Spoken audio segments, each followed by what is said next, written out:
surface of a giant ice cap. A city is buried.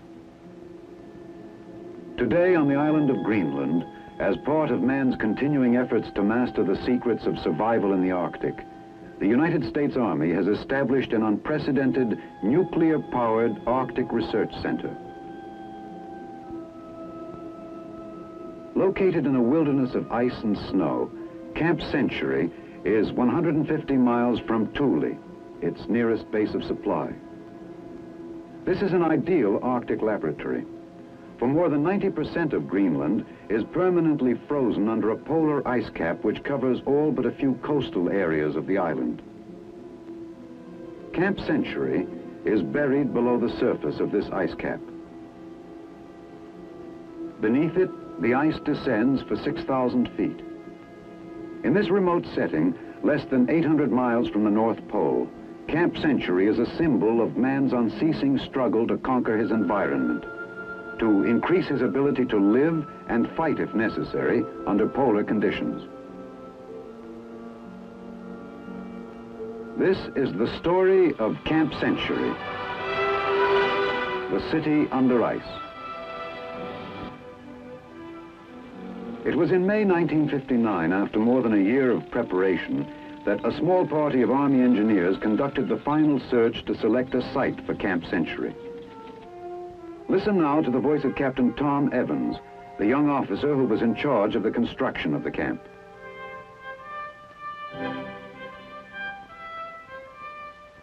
This was the day we really got underway. Colonel Kerkering, commanding officer of the United States Army Polar Research and Development Center, was with me when we made the final reconnaissance. We needed a flat surface, a level with less than 1 degree of slope. This would minimize construction problems by enabling us to keep all of our tunnels on the same level. We finally picked this plateau, a smooth white plain of ice for as far as you could see. This was the closest location to Thule, our supply base, which would not be affected by the summer thaw. That first day, we set out flags marking the boundaries of the camp.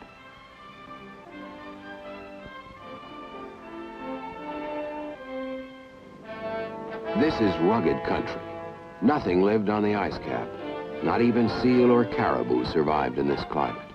Our job was to cross 150 miles of ice, much of it split by crevasses, and then build a city under the ice, experimenting with new concepts of polar construction.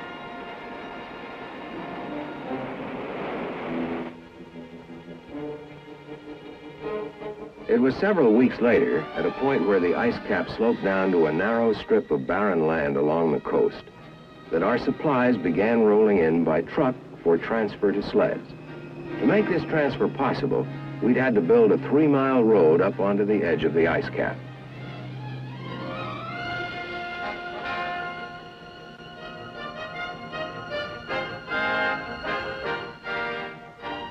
We brought in everything this way. Construction materials, steel arches, clothing, nails, steel beams, prefabricated houses, lumber, food, even ice cream. In the months it took to build Camp Century, more than 6,000 tons of supplies were used.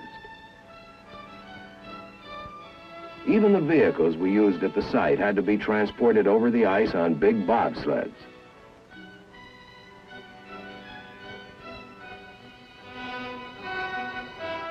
We called these convoys of 10 and 20-ton sleds heavy swings. Crawling up the ice cap at approximately 2 miles an hour, a heavy swing would reach the camp in about 70 hours if everything went well. We used wooden caboose-like trailers, wanigans, to house members of the construction crews for the 3-day trip. Mukluk, a 3-month-old Eskimo sled dog, went along as camp mascot, strictly against regulations. Caterpillar tractors with extra-wide treads pulled the heavy swings. Each tractor could pull from 50 to 100 tons. Finally, like a wagon train in the Old West, the first heavy swing got underway.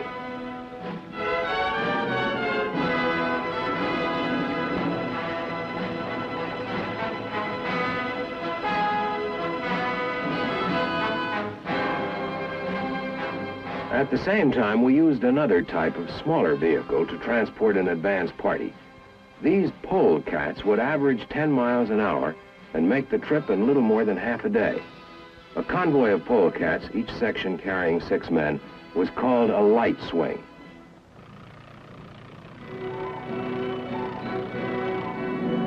We also used light aircraft. Throughout the operation, these flights brought in key personnel, special cargoes, and mail. We couldn't forget anything. This wasn't country in which to turn around and go back. A compass was useless this close to the pole. Instead, our convoys followed a series of trail markers.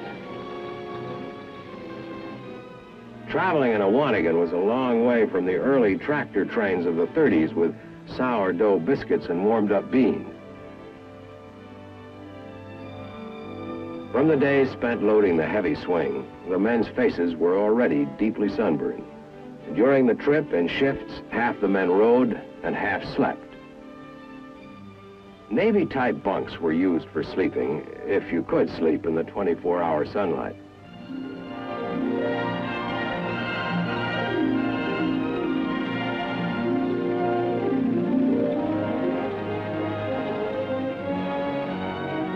First to arrive at the surface work camp were the aircraft. A few hours later, the polecats pulled in. For the next several months, this primitive scene of crowded Jamesway Arctic huts with outdoor latrines was our home.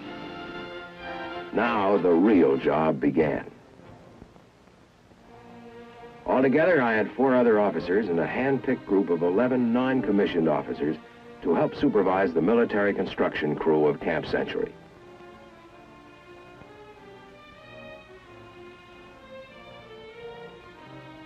Plans for the camp had been developed months in advance. The basic concept was simple. A system of 23 trenches would be dug into the ice cap and then covered with steel arches and snow. Branching off the main communication trench would be a series of lateral trenches housing complete research, laboratory, and test facilities, modern living quarters and recreation areas, and a complex of support facilities. Since transporting great quantities of diesel fuel over vast Arctic wastes was impractical, we would install a nuclear power plant. To be absolutely certain that work was progressing properly, I held nightly construction conferences.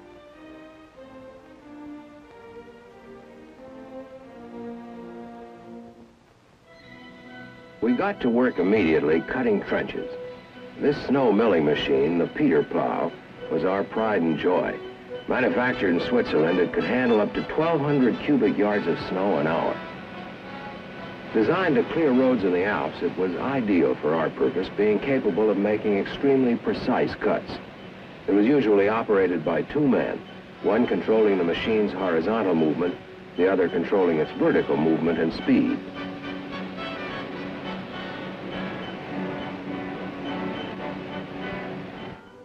When a trench was several feet deep, planks were put down on the shoulders of the cut.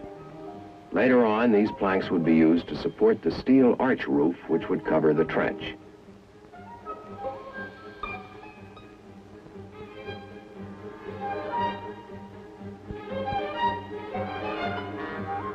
Camp Century was starting to grow, and so was Mukluk. We used 3 Peter Plows to cut all the different trenches we needed. By making a series of undercuts, the width of most of the lateral trenches was greater at the bottom than at the top. This cut down on the amount of roofing material required. Before long, the first roofs began to go into place. Constructed of overlapping steel arches, these roofs could be put up very quickly. By this time, we had a crew working in a snow quarry, cutting large bricks of snow. In this way, we made maximum use of the materials available at the site.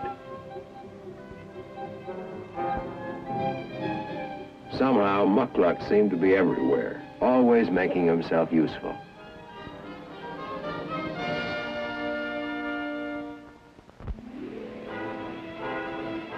When When a roof of steel arches was in place, it was covered with snow. Because it had been milled, this snow would harden into an extremely durable surface. Inside each tunnel, at the end adjoining the main communication tunnel, passages were cut through. Not all the excavation could be done by machine. The shovel was still a very useful tool. Next, work began on foundations for the prefabricated buildings that would be placed within the tunnels. Leveling the floor was very important to provide a good bearing for the foundations and prevent any building from settling unevenly. This was cold work. The temperature within these tunnels sometimes went to 20 degrees below zero, and this was summer. Prefabricated sections were delivered by forklift. The non-conductive wood and the air insulation barrier below it protected both the building from the cold of the ice floor and the ice floor from the warmth of the building. Every prefab that went into Camp Century had been pre-erected, tested, and then shipped to us as a unit. Every clip, every doorknob, every light switch came in a single shipment. In this way, we knew there would be no delays caused by missing parts. This is a standard T5 Engineer Arctic building, designed for cold weather use. Composed of plywood insulation panels, these buildings would provide space for comfortable working and living under the ice. Since every unit had been checked out in advance, our crews could put up one of these buildings in less than a day. As soon as the shell was completed, crews began to wire the buildings for interim power provided by diesel generators. As each unit was finished, I marked it off on the chart on my office wall. As the major interior work within each tunnel was completed, the entranceway was blocked up with bricks of snow.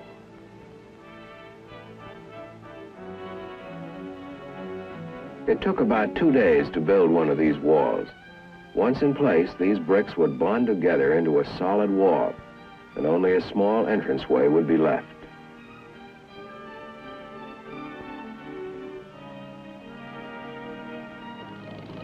We then used a bulldozer to push loose snow into the doorway of the tunnel to complete the seal.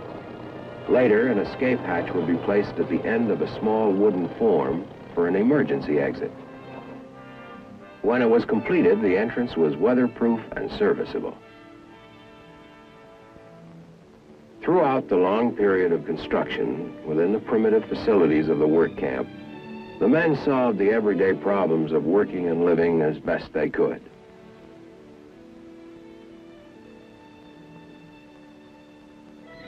Meanwhile, work had begun on the 4 nuclear trenches.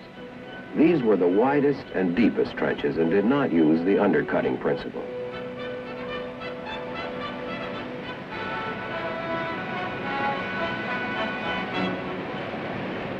On this cut, we used 3 plows simultaneously, 2 plows throwing up snow from below, the third cutting a spoil trench up above to prevent loose snow from sliding back into the cut.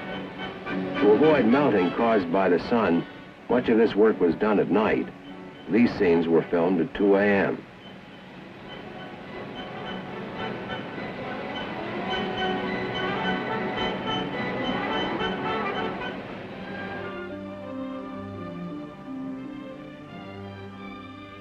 The continuous sunlight caused us plenty of headaches.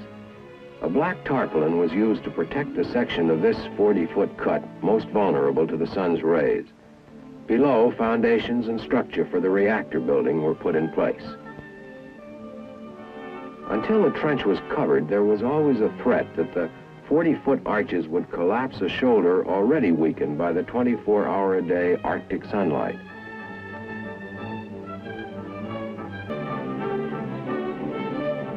The faster the roof went up, the better. The frame for the reactor building was made of steel beams. Despite the cold and the constant winds, my construction workers climbed like monkeys over the scaffolding and rode the beams into place.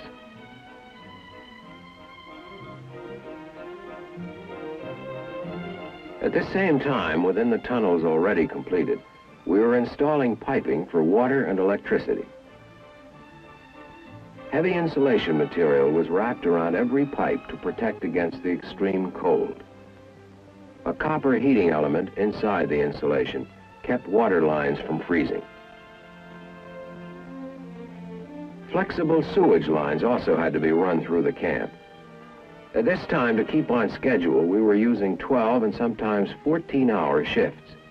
For like any modern city, Camp Century required a complex of interconnecting corridors carrying a maze of piping of all sizes and shapes.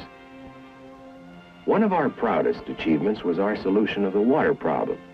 A steam hose with a special drilling nozzle was used to melt a hole 3.5 feet in diameter, 120 feet down into the ice cap, until a pool of water formed which did not drain off.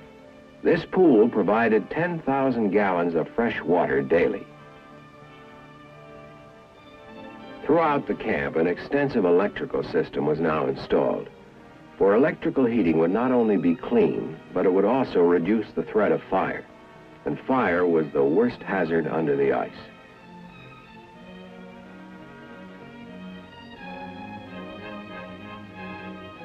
From the very beginning, we had to take precautions against fire, or a storm closing the ramps, or any other disaster which might block the regular entrances to the camp.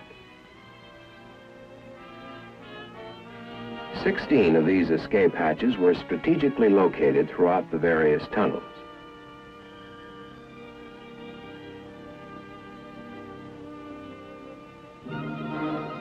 In their off-duty hours, the men did what they could to amuse themselves with the recreational opportunities at hand. Bronco busting was one favorite pastime.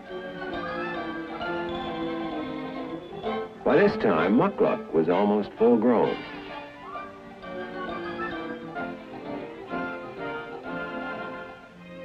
Living in the work camp was pretty much a do-it-yourself operation. Everything took longer and time was always short.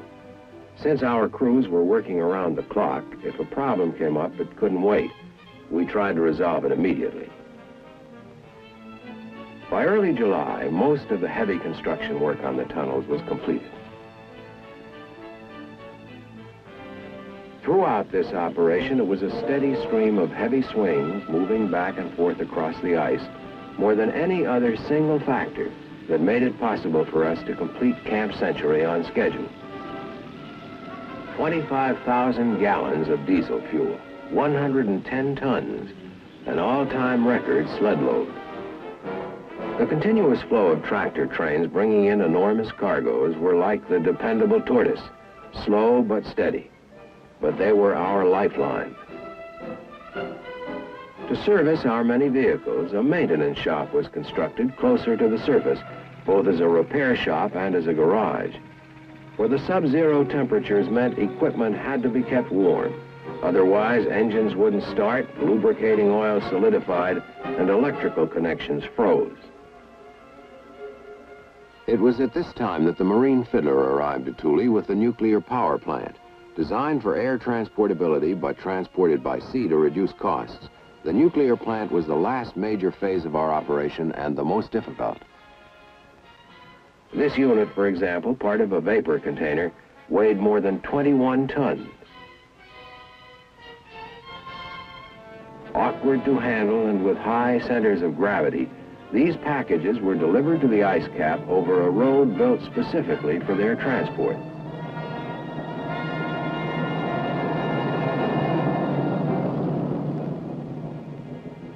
More than 400 tons of piping and machinery arrived in this one shipment.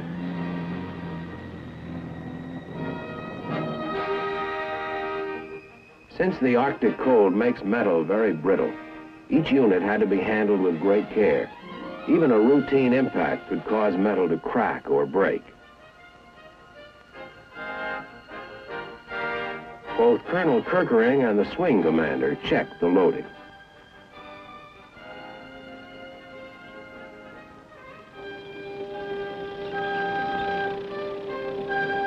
The vapor container, the largest single item in the power plant, was carried on a special flat-bottom sled. built expressly for its transport.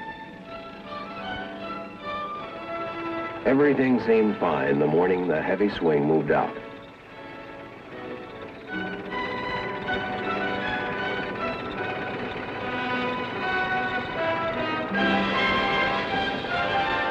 But unfortunately, it was only a few hours later that one of the worst storms of the season blew up. To complete preparations to receive the nuclear plant, my crews bundled up and kept on working.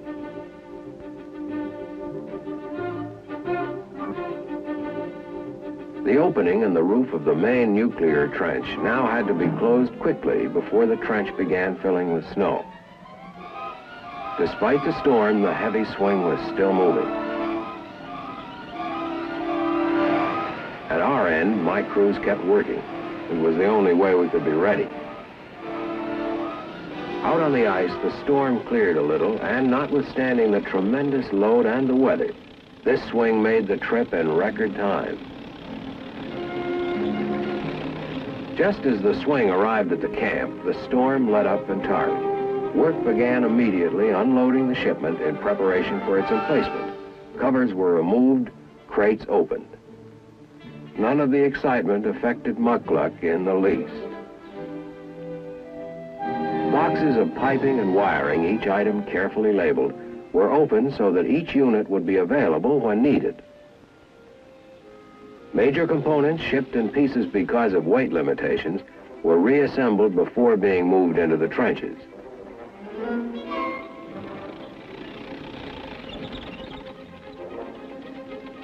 The condenser, 15 tons of steel, was one of the first units to be moved into the tunnel, prepared to house it. When the condenser was slowly winched forward, small tracked rollers supported its entire weight. Eased down the ramp by 3 tractors, one in front pulling and 2 in back to keep it from slipping. To bear the weight of the vapor container, the reactor building was constructed around a framework of steel beams. The floor was of heavy planking mounted on other steel beams. We had to use hand rigging methods, the best we could do under the confined conditions, to put the nuclear equipment in place. Every step had to be checked very carefully, since the power plant had been pre-fitted in the United States and must be emplaced within a tolerance of 1/8 of an inch.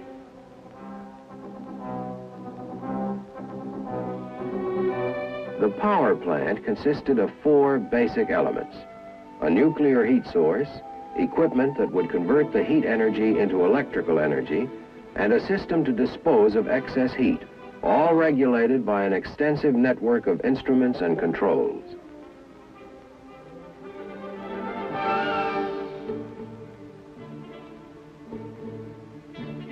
The last buildings to be assembled were those that would contain the nuclear sections. These shells were built around the nuclear system equipment only after every major component had been put in place. The next phase was to be the activation of the nuclear power plant. Wearing the white safety hat is Captain Jim Barnett, in charge of this operation, who will tell you about this critical phase. We took every precaution in the book, and some that weren't there, to make sure this would work right the first time. When the entire system had been carefully tested, it was put into operation. We were then ready to begin loading the reactor core. One by one, the fuel elements were removed from the barrels in which they'd been shipped, carefully separated from one another. Each of these bars, containing approximately 500 grams of uranium-235, was then unwrapped, inspected, and wiped clean of any dust.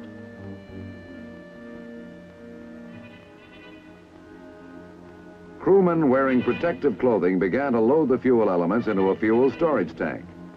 This preliminary test proved that the fuel elements, when assembled, would not go active prematurely. After each element was in place, instruments were read and an evaluation of reactivity was made and reported over loudspeakers. The crewmen were protected by a shield of approximately 8 feet of water. as they lowered the fuel elements into the fuel storage tank. Later, each of these steel and uranium bars would be transferred underwater to the nearby reactor core. Every step of the testing was meticulously monitored and regular announcements made to the workers assigned to the loading crew. Total U-235 content of the assembled core is 13.376 kilograms. Coefficient of reactivity, 0.935. The assembly is still subcritical. When all preliminary tests were completed, we began to transfer the fuel elements one by one and started loading the reactor core. As each fuel element went into place, the count rate of neutrons released gradually increased. Within the core, to prevent the reactor from inadvertently going critical, control rods were in place. This gradual activation of the pile took almost 9 hours. In this tense atmosphere, we changed crews twice. Above us, it was dark and miserable. With the approach of winter, the sun was preparing to set for the year. Finally, our meters reported a significant increase of reactivity. The whole camp was standing by, waiting, tense.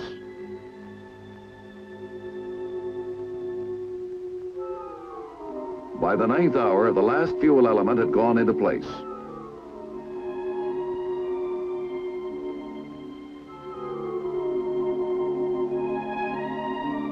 A plot showed the location of every bar.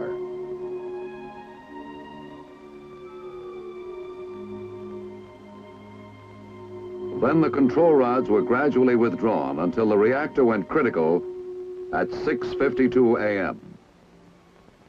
Now here it is. With all 5 control rods withdrawn 6.24 inches, PM 2A went critical at 0652 hours.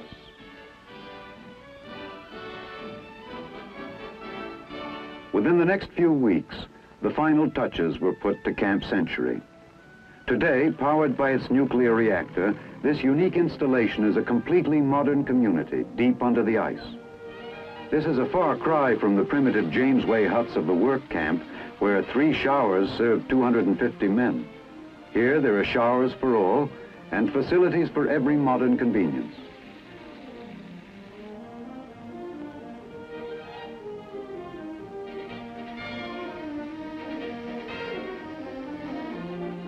Among the many sophisticated facilities at Camp Century is the dispensary, complete in every detail.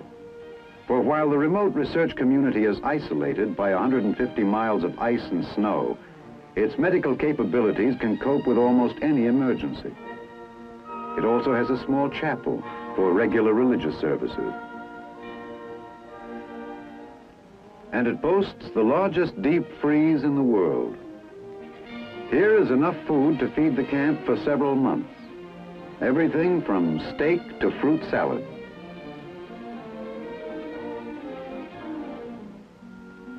The modern spacious kitchens provide a well-balanced and appetizing menu.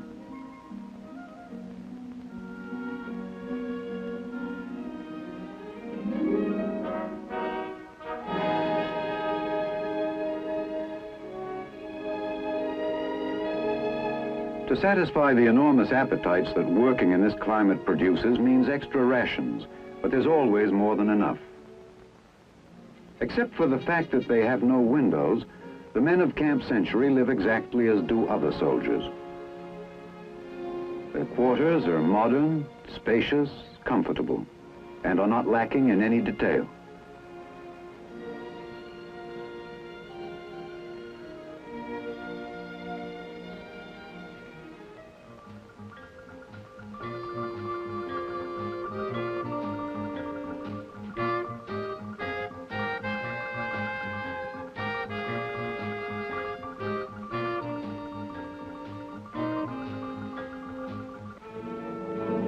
Today, Camp Century is being operated as a year-round Arctic research center. The men who built the camp have long since been replaced by military and civilian scientists from the Polar Research and Development Program. As part of man's efforts to probe deeper and deeper into the secrets of the universe, An elaborate program of tests and experiments is being carried out.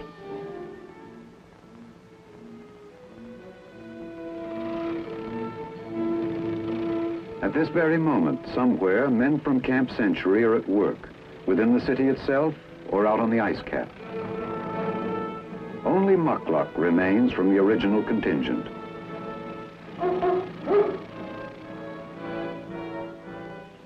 This is the story of Camp Century, of the Army engineers who carved out the underground city, of the many other men of the United States Army who made this project possible, and of man's never-ceasing quest for knowledge.